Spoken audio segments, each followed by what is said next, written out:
And ladies and gentlemen, we're back. It is another amazing, fun-filled episode of your favorite podcast, Keeping It Rio. And today I have really gone out and got myself a amazing set of guests. I just said myself. Like there's two of me sitting here, but that's how excited I am. I have got Hunter Adams and his partner, Nguyen, who are the owners of Detach Reset Solar in the house. Gentlemen, welcome to Keeping It Rio. How's it going? Good, Chuck. How are you doing? Man, I'm doing awesome. It's freaking hot over here in Texas, but I'm in the air conditioning, so can't complain one bit. Everything's good. Where are you guys coming at us from today? Denver, Colorado, where our headquarters is. Nice. Denver is always a beautiful place to be, and even if it's not, you can always find something that'll put you in a better mood. So it's got gotta great respect weather. it. You know, it's always sunny, and there's always a ton of hail here, so it makes it a great location to do what we do. And there's a ton of solar.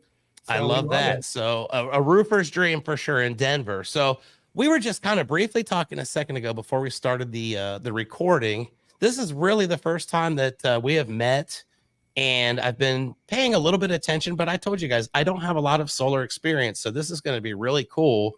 I appreciate you guys taking the time to, come on here and talk tonight. So let's get started. What do you say? Absolutely. Why don't you guys tell me a little bit about how you got into the solar detach and reset space? You're the only guys I know that actually just specialize in doing that. I'm sure there are plenty, but you guys are the first, and I guess that's why you're the biggest. So what was the motivation to get into that? That's not something you grew up as kids hoping you'd be, right? Yeah, so it's a funny story. So I'm originally from Colorado, and I was going to solar panel technology school about 5.5 years ago. And there were tons of jobs for roofing salesmen. So I said, okay, well, I need some cash. I'm in school. We started, doing some door knocking.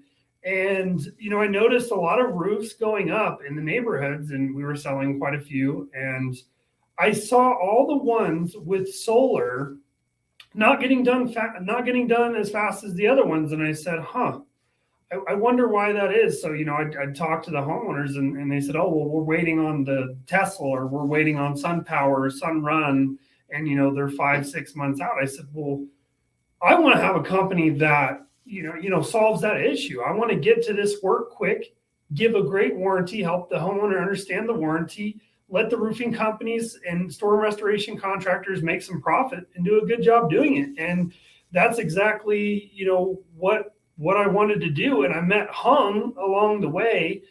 We also do quite a bit of real estate, and he thought it was $1 billion idea. I just thought, it was a good side hustle at the time. And, it was an accident how we got involved in this. And, I'll let Hung tell you, how he jumped on board in there.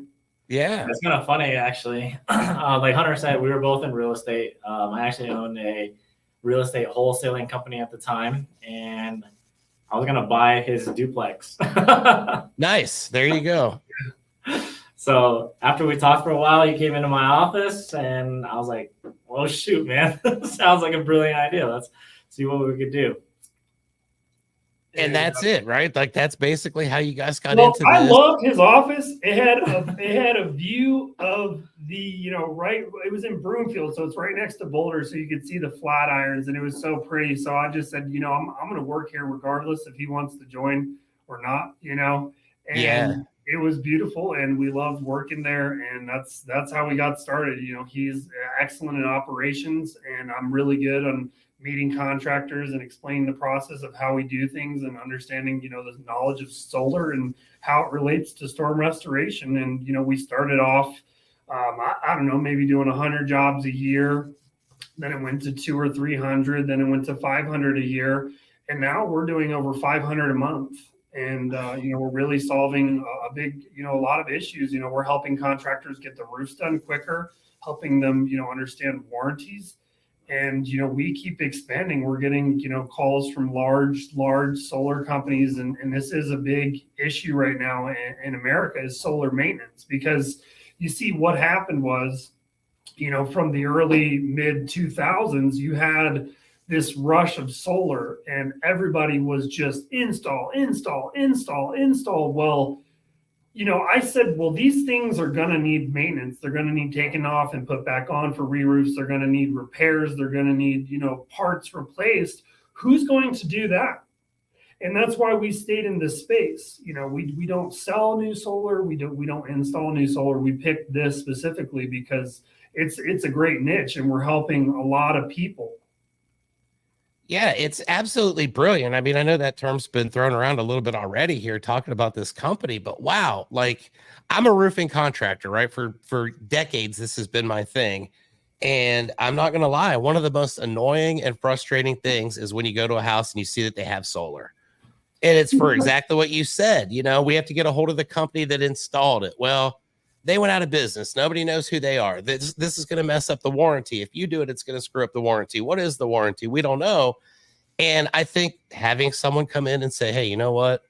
A lot of these early installers are probably gone, to be quite honest. You're probably never going to find them. So we fill a void. We find something that we can really, really, you know, bring to market, and we can help speed up the entire process, which, again, as a contractor, thank you guys for that, because especially in modern times, you can't really understate how important it is to keep your cash moving. You know, it's really almost like the system is designed to stop it at this stage. So you guys are doing something that's really helping people all over the country, and I think that's awesome. So let's kind of start with the beginning of this, right? You guys, you meet up, you're going to buy a duplex hung, and it's like, hey, this is a cool idea. Let's talk about it. Let's do it. Boom. You decide you're going to do this. Okay. You're in Colorado at this point, and the entire world needs your service. How do you guys get started with the actual production part of this? Are you going out and like actively seeking contractors in Denver? Are you traveling all over the country? What does that look like? How do you guys get it going, you know, right off the bat?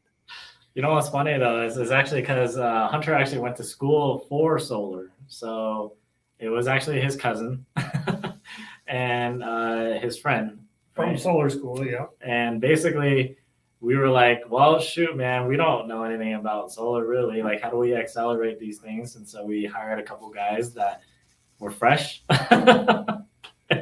And then we started messing with it. And, you know, eventually everybody started hearing about us doing it. So we actually got real solar installers to teach us. And we got cross pollination and all these things. And we started really learning about systems. And Chuck, yeah, I mean, we started and nobody really knew a ton about solar maintenance and how to do it. So a lot of the systems and processes and how we do things, they fell into place by us, you know, falling and learning and failing at certain things and working on over 400 system types, you know, and luckily we have a lot of A players on our team that are extremely knowledgeable and have helped us build these systems and processes to work on a lot of these systems. And that's you know, we've learned by failing, you know, in lessons. Right. And it's the best way to learn, right? Exactly. This is true across the board too, though. Like one of the biggest manufacturers, like I don't know if I can throw out big names or not, but go ahead. I love big names. Maybe they'll sponsor me. Like or they'll sue us one way or the other. Right, like SunPower, right? Like we basically went over and I was like, do you guys even have any manuals? Like, how do we even service your system? Like, how do we know this is working or not? Service? What's that? Yeah, nobody had a manual. Nobody had anything about it. That's actually crazy, but it kind of brings up a good point, right? A lot of people, when they're talking about solar, and I know solar installs aren't really, you know, your thing, but it's always that. It's like, we don't understand what happens. We don't understand, you know, if the sun goes down and I don't have a bunch of batteries connected, then I'm not going to get any power. And I think there's a huge misconception about solar right now, because I think there is a lot of misinformation. I think that a lot of the people that come into the solar industry right now they're basically lured in by huge paychecks or the promises of, and not really given any education and don't really understand what they're actually selling, you know, which is very dangerous. I think it can also, you know, damage the rest of the industry. But with warranties and things like that, it's always a common thing with roofers, especially, and I say that as a roofer, the first thing we're going to try to do, okay, and this sounds shady and crappy and whatever, but if someone else is on your roof that you've installed, it basically voids that warranty. You know, it's written into the roof.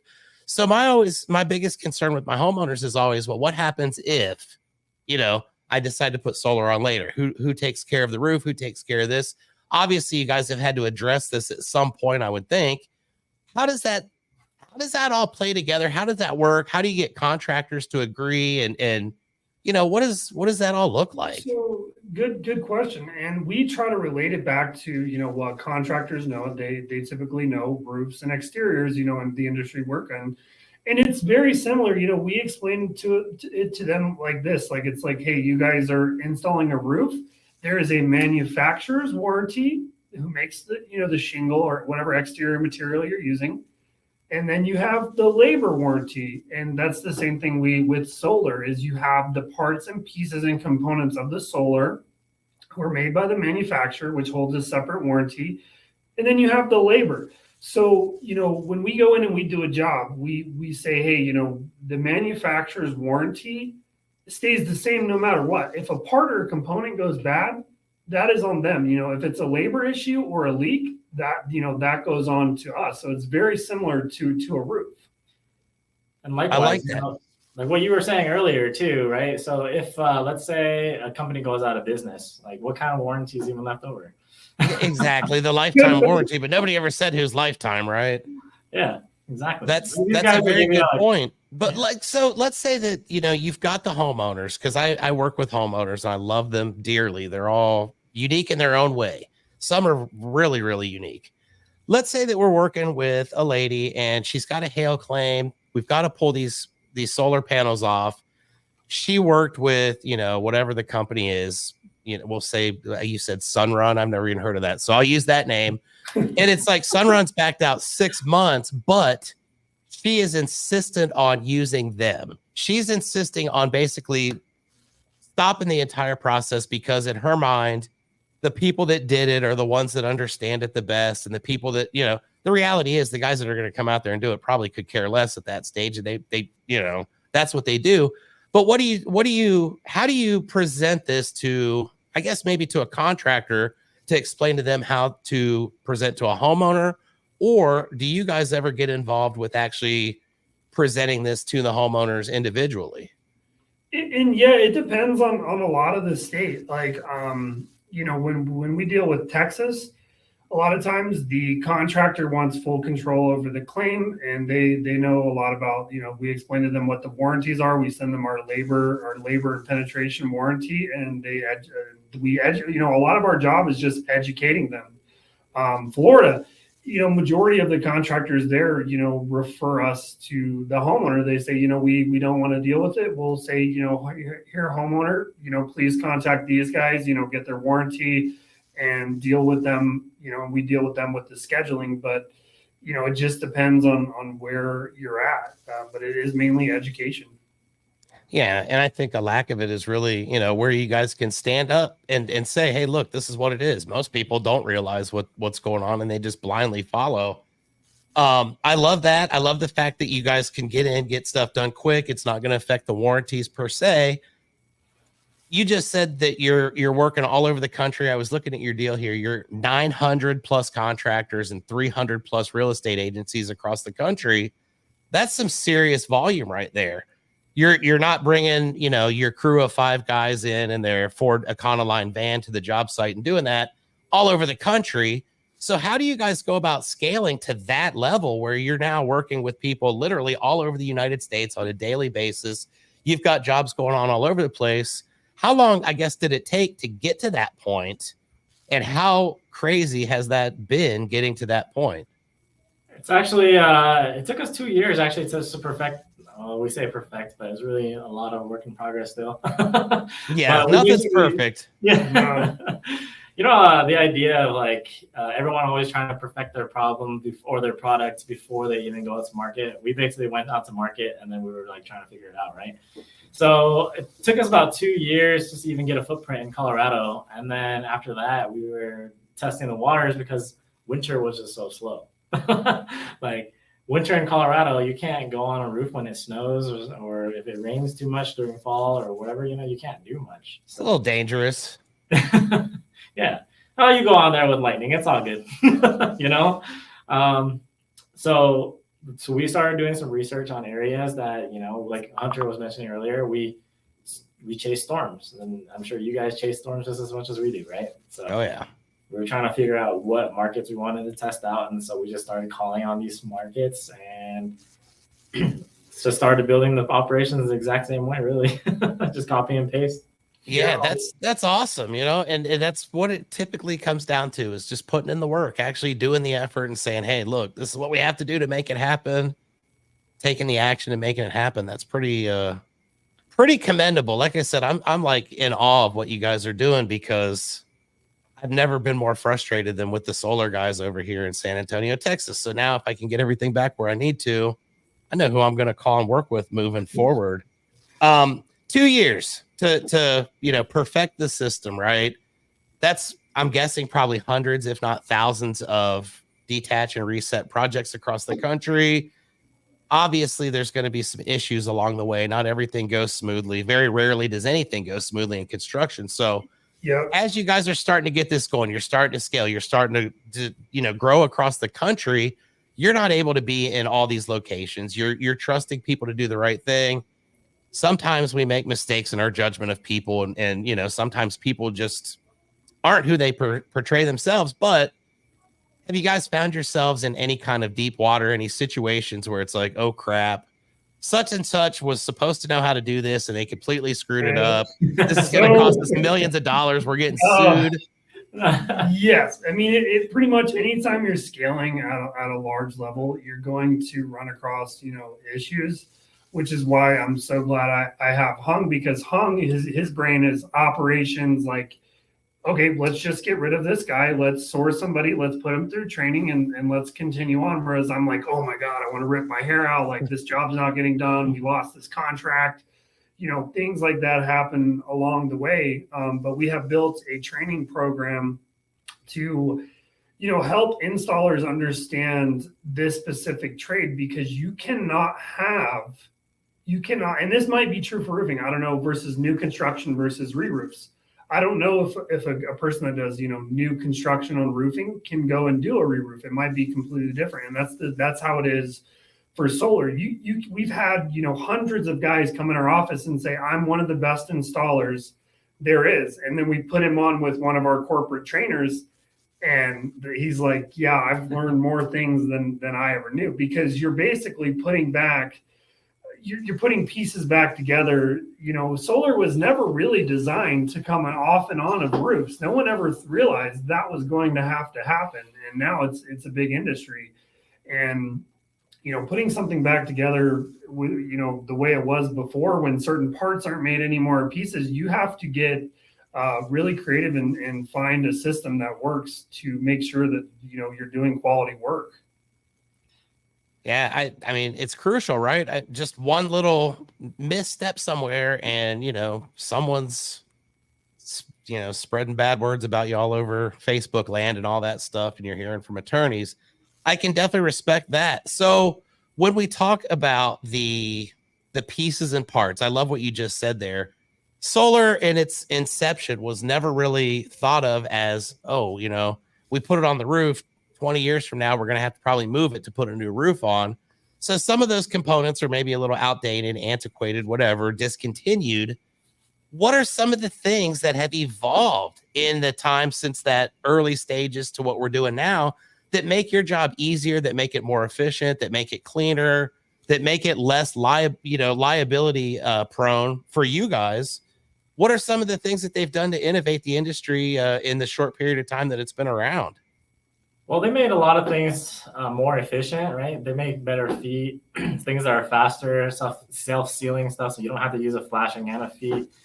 But the really big thing, though, is like solar has actually been, so like in the past, like let's say in the 2000s or something, they use these giant lags, like probably like 3 feet lags that go straight into the rafters. And we can't detach that. We have to cut them off from the attic and pull them out. Yeah, I mean, that's a permanent fixture for sure. I've seen them. And so, now they only have these things that there's deck mounts and things that have like even 700 pounds of wind resistance and stuff with just a small little deck mount. I don't even know how they even do that, but that's what the spec calls for. That's awesome. But in reality, the biggest thing is actually just all about documentation, really.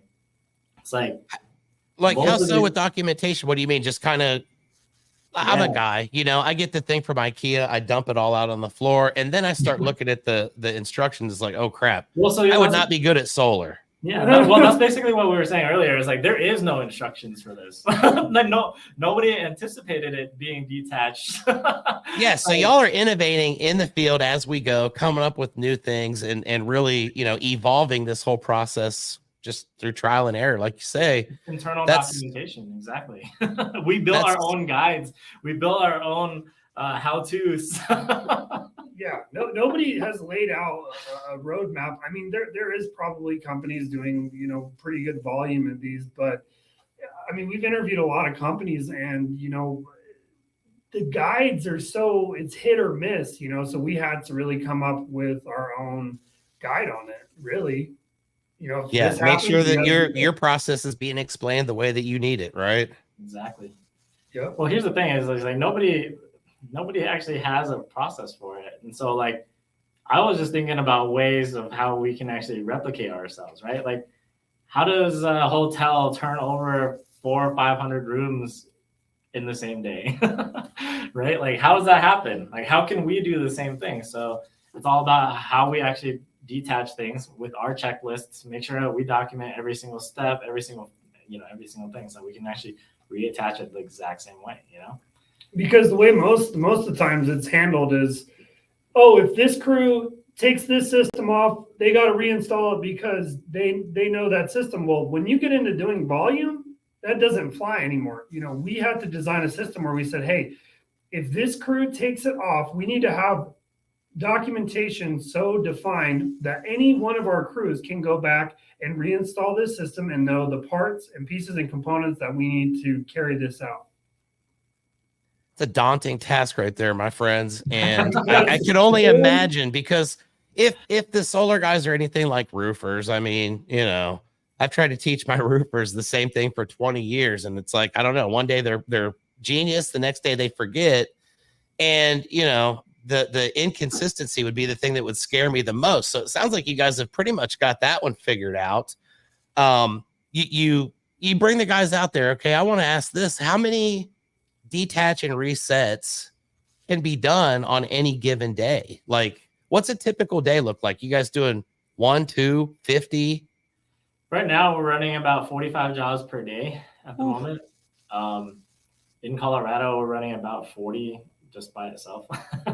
So Colorado is crazy. But each crew can do about 50 panels, about detaches. Some crews are faster than others, so they can do 50 to 80 panels detaching. And resetting, we can do about 30 to 45 panels per day. Wow, that's moving. I can definitely appreciate it. Hard work for sure. So as solar continues growing and, getting more well known here throughout the United States, and people are starting to really warm up to it a little bit more, what are you guys seeing as, like, the areas, hot spots, I guess you'd say, in the country where a lot of the solar is going up? California, Florida. What are the hot spots as far as solar installs right now in our great nation? So good question. I think California and some like states that are, a little bit ahead of technology, Massachusetts, parts of New York, New Jersey, what they're finding out is after thousands and thousands of these installs is there's a lack of maintenance companies that are competent to go back and make the repairs and do the, component swaps is what we're running into. I mean, even in Colorado, you can see it now. There's a huge need for maintenance. Companies are going out of business left and right. I spoke with the COO of Solar Insure, which is the largest solar insurance company in the country, and they're predicting, that 30 to 40% of solar companies are going to go out of business. And who's going to service those systems? And a great question. And I think that's the biggest fear that a lot of people have right now, especially is they just see it. And here in Texas, I mean, I don't know, I'm sure over in Colorado, it's probably much different, but here with roofing, like, there are no rules. You don't have to have a license. You can literally start a roofing company and go do your deal, right? And I think a lot of people are afraid of that because it's like, damn, who is doing the solar stuff? Who's putting this together? So when you guys, are vetting these companies nationwide, you're putting them in there. How are you guys, verifying them at such volume? You guys have got hundreds of crews, I'm sure. How are you verifying each one to make sure that, Johnny the pedophile is not on the job accidentally, or, pardon that, but you know what I mean? Something that's not supposed to happen, that ultimately falls back on you guys. Yeah, we basically, well, in the beginning, it was just that, right? Like, people lie on their resumes, people lie during their interviews. They say they're better than who they are, right? Yeah. So we used to just hire people based off of what their experience or what their skill is. And then because of all those problems that you mentioned earlier, where, this guy is, some random guy that just didn't know what the heck he was doing, just ripped it all off anyways, and caused us so much money in fines and get people wanting to sue us, like that we just couldn't do that anymore. So we actually, I was thinking about the same thing. Like, how does Apple have every single one of their people trained the same way? Like, how does Microsoft have every single one of their techs do the same thing? Right? It's training. Right. Well, it's such a novel concept, but so few people actually do it. Yeah. Right. So it's training in-house though, right? Like, we don't want to send someone else out there just to do it. Like, they have to, I don't care if they have 20 years in solar, they have to go under our training. And we have to keep that in-house, and with our corporate trainers. That's it. I think that's really a wonderful agreement. Yeah, and it's like the Air Force. It's like we're known for one of the best, Air Forces in the entire world. Well, the Air Force doesn't have their best pilots flying around. Their best pilots are teaching all the new pilots, and we have that very same mentality. Is we don't want our best people installing on the roof. We want them training. That's brilliant. I wish everybody would adopt that same mindset, and I'm going to clip that and I'm going to put it out there for the world, because you guys got it figured out, right? The best people are out in the field. They're not helping make anybody better in the field. So I can definitely, I can appreciate your mindset on that. I think having that kind of ability in-house and being able to then translate it over to other people, that's crucial, right? You guys mentioned the litigation possibilities and things like that. You're on people's homes. Like, trust me, as a guy that does roofs, I understand people are trying to sue you for anything nowadays. You could step on a plant. I had a guy threaten to sue me. I stepped on a plant. I didn't know it was some crazy exotic plant. And it's like, dude, it looked like a weed to me. I'm sorry. But, people are very litigious, and it's the world that we live in where they're just like, hey, man, anything I can get, especially when you see, oh, this is the top detach and reset solar company in the world. People see dollar signs, right? So tell me about this process. I always ask people in roofing this, and I'm sure you guys probably have some serious doozies, but what's the worst one you guys have had to deal with to this point? Has it been like, holy cow, we're going to have to close our doors, we're going to have to change our names, we're going to have to start wearing the mustache and glasses combo around town? What's the worst thing that you guys have experienced to this point in your humongous exponential growth with the company in such a short period? There's a couple. I would say some of the biggest mistakes that we have made is trying to scale too fast, because we have a really good brand and a lot of people know about our company. And taking on work in various states where we are not ready, and we've made mistakes on jobs that we have to go back and redo. I mean, stuff does happen, especially when you're dealing with a large volume like we do. So, we have had to, we require spaghetti mats when we're reinstalling on, roofs to protect the roofs, because we know a big issue with reinstalling panels is you have to protect the roofs. And, we've had installers that were supposedly said they were great, and they go and they mark up this roof, and we've had to pay, a couple $1,000s, sometimes to learn that mistake and not let it happen again. So those we've had that happen a few times. I think one of the bigger issues is if we didn't take proper documentation of a system when we took it off, knowing it didn't work, and then we reinstall it, and that customer is expecting that system to work and it wasn't working before. And then we basically have to pay for whether it's panels or microinverters. We have to then, be responsible for putting that system back because we could not prove that it was not working before because of poor documentation. So that's why we put, systems in place so everybody is accountable when, doing that. And another big thing is not using subcontractors. Subcontractors, we brought everything in house and we have much better control over, we're turning down hundreds of thousands of dollars worth of work in other states right now just so we can perfect our processes in house. So then when the time does come and, we have some meetings with some really large companies that want us to do a lot of volume, that we don't make those mistakes in those markets because we've already made them and we don't want to do that again. Yeah, like our biggest ones are typically like those specialty ones, right? Like we only have a few guys that are able to do certain things, like these old 1980s panels that just produce air, for example, or work on new roofing technology nowadays, like stone-coated steel, right? Like we only have like 3 people that can do the entire thing. So if we hire a subcontractor that says they know how to do it, and then they step on it and break every single one of the tiles, like those We are love those guys as roofers. I love them tremendously. Hire more of those guys. Yeah, and those are the guys we were dealing with, and so obviously, like I think the biggest one. How much do we damage? Like 12 squares worth of.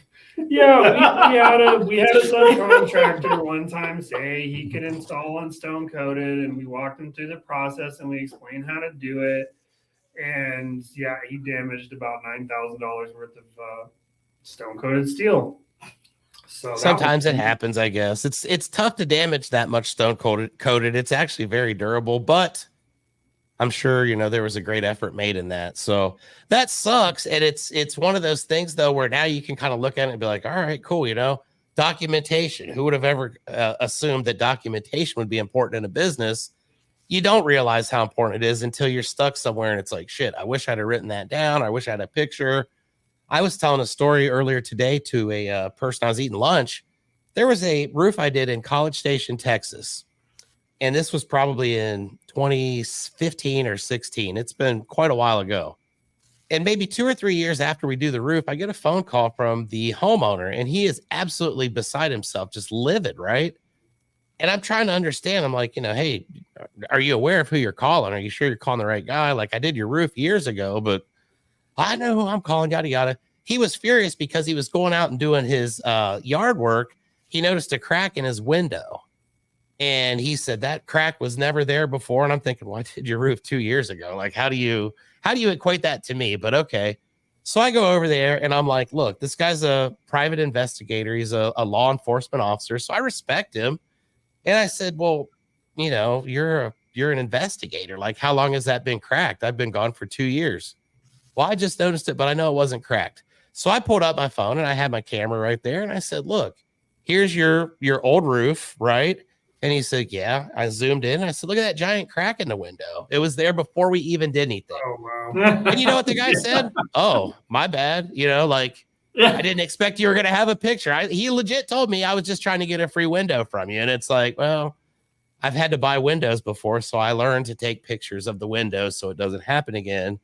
And I guess with every single one of your projects, you guys are learning something and kind of writing it in the notebook so we don't, experience that down the road. And I think that's really what makes the highest level professionals is just screwing up, learning from it, fixing it, not screwing up the next time, but then screwing something else up and figuring out what we need to do better. So a lot of moving parts. You really just intrigued me when you said that you're not using any subcontractors whatsoever. So are all your employees like actual employees of your company? Like they're not 1099s or anything like that? Yeah, they're all W-2s. And they're paid on performance. We're big believers in paying people on performance. We don't agree with paying people hourly. Stuff just doesn't get done. Like our motto is our culture is we only want A and B players. And if if we see that you're a C player, we're going to have a conversation with you. We're going to set some expectations. And if that can't be made, we let you go. We don't care. It used to be more of a pride thing on, if we couldn't get to a job, like if we have to disappoint contractors to help our company grow stronger, that's something we're just going to have to do. I encourage that, and I'll be one of the few contractors that does, but I'll appreciate that 5 years from now when you guys have everything absolutely flawless. Because it's the truth. Because like Texas, like you were saying, it's such a wild place, right? Like a wild west. That's what they always call Texas. It's and it's crazy. always like some random guy they hired off of Craigslist that can do it for a third of a price, and then he knocks out the main service panel, and we're like, well, what are we supposed to do about that? Like, or this is what happens a lot, and I'm not shaming Texas, but we deserve shame. Give us some shame. Trust me. They will have their roof. They'll get a bid from us, and we'll say, oh well, that's too expensive, even though it's 25% under insurance. And they say, oh, that's too expensive. I think our roofers can do it. Next thing you know, we're getting a call. Hey, my roofer screwed everything up. Can you come back out? And could you fix it? Yeah, now it's 25% higher than the insurance. It's great. Yeah. I'm happy to do that. Right. It's sad, but homeowners, I guess, are going to be that way regardless. And what you just said there kind of just sparked a question that I had. Obviously, a lot of the jobs that you guys are doing are hail related, insurance claims. You just said that you guys are bidding them a little bit under what insurance is paying, which I understand. It's a cash flow move. It's to keep things going and not have to wait on the depreciation and all that. But how do you guys get paid as this process goes? Once you're done, is the contractor responsible for paying you? Is it the homeowner? Is it a variable, scenario that could change from job to job? How do you guys get paid? Do y'all ever have to wait on insurance money? All of the above, really. Our preferred model is we like to be the subcontractor, so the roofing contractor is, in full control. And then they just pay you. Yep. Because we try to let every roofing company make a margin off of what we charge, and that's kind of what our model is. I think that works. I mean that's the way that I would want it for sure. When we start getting these busy seasons, I guess you're going to call them, where you guys are doing 40, 50, whatever. How backlogged do you guys get with homeowners? Obviously, the point is, speed to market. We want to get it on. We want to get it off. It's not a matter of if you sign up today, we can have it off tomorrow or 2 days or 3 days. Right. What's turnaround typically on a detach and then getting back out to the site after the contractors tell you that the roof's done? That's a good question. And, it's really about market, how much market share we have and what the storm season brings. For example, Colorado, we didn't have really a good hail season the last 2 years. So we were anticipating, running 7 or 8 crews at a time. Well, we got about 5 years worth of hail in a matter of a couple months. And, there's 25,000 systems that need detached and reset. And there's only about 100 companies to do it. And there's probably 50 competent companies that are capable of doing it. So we started getting 30, 35 jobs a day, and we still are. I think we've received about 24 jobs that came across our table today. So, we had to scramble fast because our model before was going to say, hey, if we get an okay season, we'll have our crews here. We'll have our crews in Florida, Texas, North Carolina, California, and Colorado. Because of our presence here, we just got a ton of work piled on us. Yeah. And, part of the reason is we offer a really good price. So a lot of people come to us. There are companies that, charge extreme amounts of money for this trade. And, they're coming to us, because of our pricing and our quality. So basically we just had to we had to pause a little bit, and we had to say, oh my gosh, we did not expect this. And we had to build our back end systems up to handle the volume that we were getting. Because we did not expect it. We did not think that we would be doing 40 jobs a day in Denver. We didn't think so. So it was really, it's the solar coaster. It's just the solar coaster. I like that. Yeah. So that's just what we had to do. So yeah, you can see it though. Even with these bigger companies, they are like 6 to 8 months out, and the thing is because this is such like a stinky thing, right? Like. Yeah, most roofers don't want to do maintenance either. They want to sell and do the re-roof. Exactly.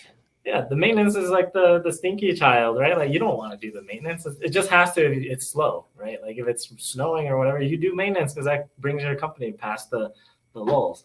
It does for sure. It's the same as every single other company out here, though. It's they have one maintenance company or one guy that does what we do, or one team that does what we do. The rest of them is for Nguyen Solar. So they're all 6 to 8 months out. Where our backlog, we try our best. Like we do our absolute best to keep it within 5 weeks. That's amazing. I mean, 5 weeks. I was thinking you were still going to say 2 or 3 months, but 5 weeks is very doable. I think you probably get a lot of favorable response from that, which that was going to be my next question is how do people handle that? Like as a roofer, I'll be the first one to admit we all blame each other, right? Like if something's wrong with the roof, it's because the solar guy did it. If the solar guy's there, he says it's because the roofer did it wrong. And we're always going back and forth, blaming each other for it. And I don't even remember where I was really going to go with that question right there, but it was like we blame each other for everything. And then at the end of the day, you're sitting at a kitchen table with a homeowner and you're saying, we can do your roof. If it was just the roof, we'd have it done in like 2 weeks. But because of all the solar stuff that's going on, the volume that's going on, even at 5 weeks, it's not super attractive at that point to the homeowner. Do you guys ever get these contractors that are like, dude, you can't do it tomorrow? Like, I needed it done 3 days ago. Where have you guys been? And how do you guys handle that? Do you just tell them basically, whatever, dude? I mean, we're kind of lucky at the same time because it's not just us that has this issue, right? Like roofers have issues getting materials just as anybody else is. So we put these guys 5 weeks out and they're still pushing us by a whole month because they can't even get the shingles. So it goes hand in hand. So we're kind of lucky at that they actually have material issues as well. But at the same time, like nobody can handle as much volume as us. Like most roofers would think that they're pulling their heads out and they can't even breathe at 5 jobs a day, and we're doing 40, I know. Trust me, 5 would kill me. I remember when I was doing 5 a day, and I thought there's no way I can survive this. But y'all are squashing me on that one. I definitely respect the volume that's going on. Yeah. We tried for 2 weeks. 2 weeks is our goal. Like Florida, we can do 2 weeks. Texas, we can do 10 days in Texas. So it really just depends on the market. I like that. And I understand that, everything's kind of moving and all these parts never really kind of work together in fluid motion. But the other side of the question, I guess, would be, okay, let's say now the roofer is backed out an extra month beyond what you guys are able to take off the solar panels. What do we tell the homeowner who then says, well, great, now I'm not going to have my solar for an entire month while you stupid roofers are trying to figure out what you're doing there? Is that something that ever comes back to the roofers that they ever get back to you and say, well, is there any way instead of doing it on your schedule that you can just change everything around and make me be the top priority? And you get a lot of that all the time. I mean, especially in Texas, like they want it done the day before, they want the solar on, the day after. And we try to explain to them, with balancing all these trades, that sometimes it's just not realistic. It's just not realistic. Like Texas is unrealistic in general. Like we already know this. I know, but in Colorado, there's so many re-roofs going on. There's like thousands and thousands going on a day. Like there's no way. How is the city even keeping up with inspections? There's absolutely no way.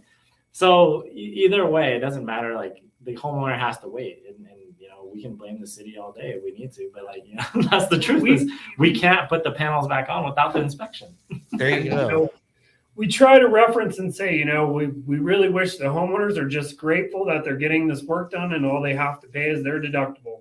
But it doesn't really work like that, especially in Texas. They want it done right away. They don't care if you don't get it done on their timeline. They want to find somebody else. Because in Texas, they don't even do final inspections for roofs sometimes. They don't. I live in San Antonio. It's the 7th largest city in the United States. We pay permit fees for every job. There is no inspector. There has never been an inspection on a single roof I've ever done in San Antonio. Wow. Where does the money go? I don't know. But I tell my homeowners, hey, they're probably having a great Christmas party. The reality is I'm probably the only dummy that's buying the permits on every job because all the rest of them realize. But at least I can say, hey, I'm trying to do things the right way because, for whatever it's worth, I'm going to make sure the roof's good. But, you're not going to take my word for it because who's going to get up on the roof and say, oh, man, my guys did a horrible job on this. But Texas, again, you got to love it. There are no inspections in Texas, not in San Antonio. So that's another thing for another day. Let me ask this, you guys. You've got your stuff rolling. You guys are absolutely crushing. You're the number one detach and reset solar company in the United States, probably in the world, right? I don't know. Maybe there's somebody over in China that's got a little bit more, but yeah. We're gonna say in the world, okay? Here on Keeping It Real, we're gonna say, guys, I've got the number one detach and reset solar guys in the world. My facts. You guys have grown, you've gotten it to where it's this. What is the ultimate vision for your company that started basically as like hey, this could be a cool little side hustle deal? Is this going to be like billions and billions of dollars at some point? Is that what you guys are looking for? Are you looking for long term? Are you looking to like franchise out, or what's the future look like? That's a good question. I mean, so, when we started, our goal is say, hey, we want to be number one in Colorado. Well, we've done that and some. And then it's like, oh, we want to be, no one has really put a footprint in this industry. There's still a ton of market share available. So, to do the most in the United States, 500 a month, does it. But we want to go after the big players in the game. We want to be in with Tesla. We want to be in with Sunrun, Solcius, the large companies, and we want to go to them and say, hey, look, we know this is an issue. We know what it's like trying to figure out how to run a maintenance company, and we want to assist them to build theirs out and take on all that work. That's our goal. Now is not only to help roofing companies, but go after the large players in the game now. I like it. And why not, right? I mean, someone's got to do it. It might as well be you guys. And I'm super happy to say that 5-10 years down the road, I'm gonna be like, dude, those guys don't remember me, but one day they were on my podcast and it was pretty damn cool. I learned a lot about solar. So you're gonna, continue just growing this thing like wildfire. It's gonna become, a worldwide phenomenon. You've already done that. Exit strategy. You guys are both young. I'm guessing not even probably 30 for you guys. Like, are you in your early 30s? 30. Yeah. So you've got some time to build this, but a lot of people that I talk with nowadays are like, it's a different world. I'm going to retire by the time I'm 40, or, I don't plan on working like this for the rest of my life. Is this something you guys, ultimately plan on sticking with forever? Or is it something you're going to get to a certain point and just be like, you know what, this has been fun, but the days on the beach, from age 40 on really do appeal? So, I mean, I'll be honest. I don't think I'll ever be able to stop. just go and relax forever. Just probably melt my brain away more than anything, right? I'm the same way. Yeah. Entrepreneurs, I'm sure once you get to a point, you're just like, you know what? I'm kind of addicted to that. But if there is a right offer that comes by, then obviously we wouldn't say no to it. Right. Everything's always negotiable. That's the way I look at life. There's always going to be a price. And if you can find the right one for me, I'll always be for sale. So I definitely can appreciate that. I love that you guys have the passion too, because it's like I said earlier, it's not something you grew up dreaming of, oh my gosh, one day we're going to have a solar panel company. We're going to take panels off and put them back on.